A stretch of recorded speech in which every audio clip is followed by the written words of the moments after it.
ધ્રાંગધ્રાના રાવડિયાવદર ગામની 7 વર્ષની બાળકીને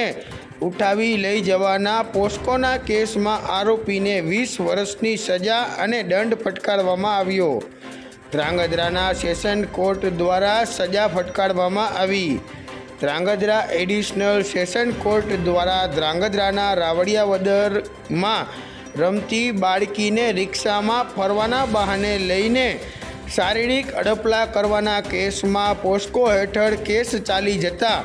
28 શાહેદો, 21 દસ્તાવેજી પુરાવાઓ અને ફરિયાદી, તપાસ અધિકારીની જુબાની અને સરકારી વકીલોની દલીલને ધ્યાનમાં લઈને આરોપીને 20 વર્ષની કેદની સજા અને 10,000નો દંડ ફટકારવામાં આવ્યો છે। ધ્રાંગધ્રાના રાવડિયાવદર ગામે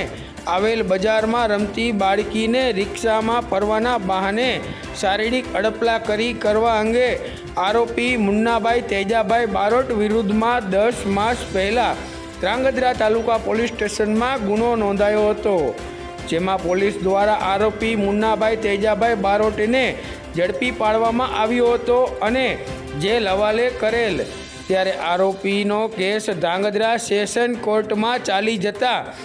તપાસ કરનાર પીઆઈ ડી ચાવડા દ્વારા રજૂ કરવામાં આવેલ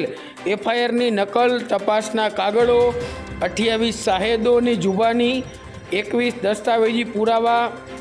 ફરિયાદીની જુબાની, સરકારી વકીલ વીએચ ભટ્ટ, પ્રદ્યુમનસિંહ મકવાણા,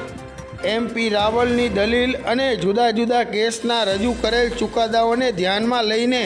ધ્રાંગધ્રા સેશન કોર્ટના જજ એમપી ચૌધરી દ્વારા આરોપી મુન્ના તેજા બારોટના કેસમાં કસૂરવાર ઠેરવી 20 વર્ષની કેદની સજા અને 10,000નો દંડ ફટકારી ન્યાયાધીશ દ્વારા 7 વર્ષની અધમ કૃત્યુ કરનારને